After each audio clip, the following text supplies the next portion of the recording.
Hello, Days of Our Lives fans. This is for Thursday, November 21st.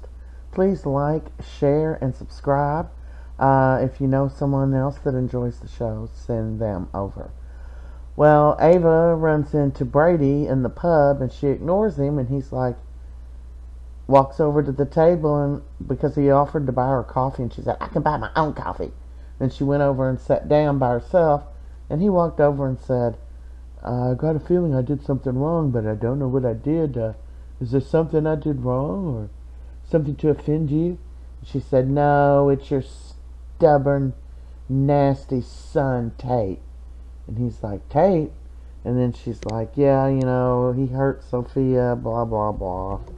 So, he said he was sorry the way he did Sophia, but he's just an 18-year-old boy doing what 18-year-old boys do.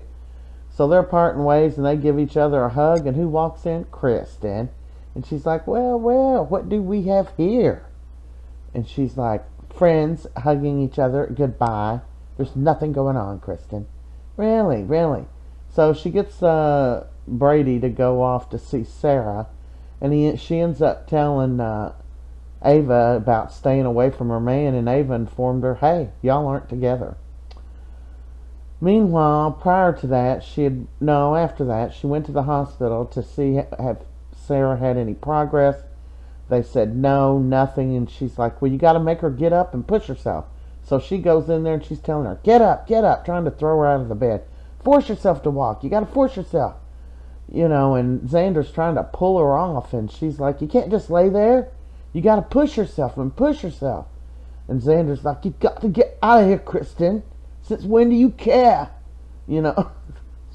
So he's trying to throw her out, and he throws her out. But meanwhile, Sarah's thinking about it, and she wants to try it. So Xander helps her try to walk, but she fell.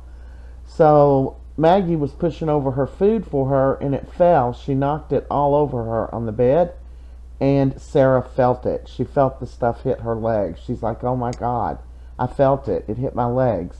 When she didn't have any feelings in her legs. So that's a good sign that the serum is working. Go Sara. We hope to see her on her feet.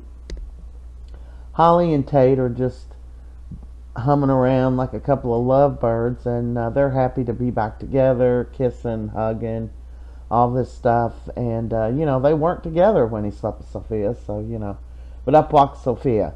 Well, didn't take you very long. And Tate went up to Sophia and said, look, I never wanted to hurt you. I tried not to. And she made a comment about him saying Holly's name. So when they got back to the mansion, she's asking her about it, and she's like, well, what did she say when you said my name? He said, well, she got up and told me she never wanted to see me again, and that's it. And she said, she broke up with you? I thought you broke up with her.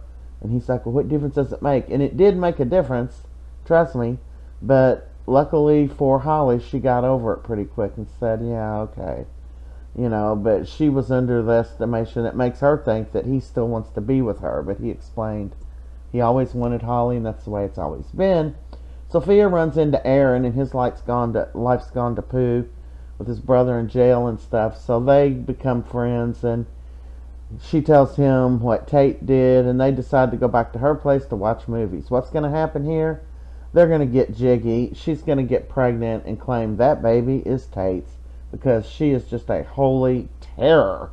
If she'd have just got her own man in the first place,